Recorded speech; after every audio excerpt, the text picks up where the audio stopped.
Good morning, students. Today 6th standard social science class. We see about Earth, the living planet. The Earth is the third planet from the Sun and the fifth largest planet in the solar system. It is called blue planet or watery planet because 3/4 of the Earth is covered by water. The Earth is the only planet in the solar system which is not named after any Greek or Roman deity. It is the only planet known to support life. The polar diameter of the Earth 12,714 kilometers and the equatorial diameter is 12,756 kilometers.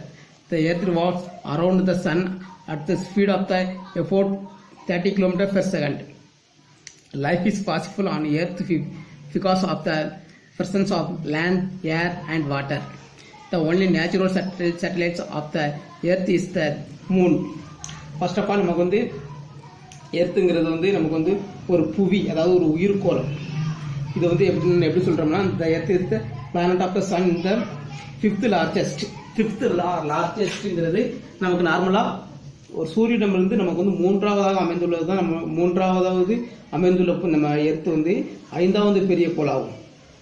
இது வந்து பொதுவாக அந்த புவியின் மேற்பரப்பில் வந்து இந்த 4/3 பகுதியில் வந்து நமக்கு வந்து இந்த வாட்டர், அந்த நீரால் சூழப்பட்டுள்ளதாலும் இது வந்து நீலக்கோள் என்றும் இது வந்து ஒரு நீர்க்கோள் என்றும் நமக்கு வந்து அழைக்கப்படுகிறது.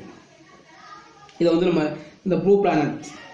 நெக்ஸ்ட் பார்த்தோம்னா, இது வந்து ரோமானிய மற்றும் கிரேக்க கடவுள்களின் பெயரால் இது வந்து அழைக்கப்படாத ஒரு கோள்.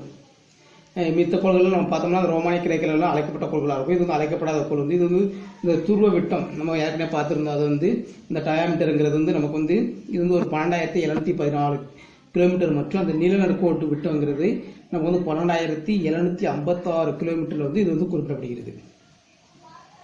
பொதுவாக வந்து நமக்கு வந்து புவி வந்து சூரியனை வந்து ஒவ்வொரு வினாடிக்கு ஒரு பெர் செகண்டுக்கு 30 கிலோமீட்டர் வந்து வேகத்தில் வந்து சுற்றி வருகிறது.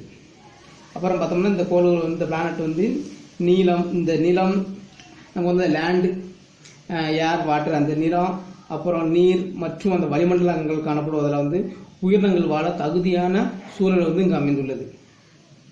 இதுக்கு வந்து மேக்சிமம் இந்த புவியில் வந்து ஒரே துணைக்கோள் வந்து நிலவுவதாகும். Okay students, thank you.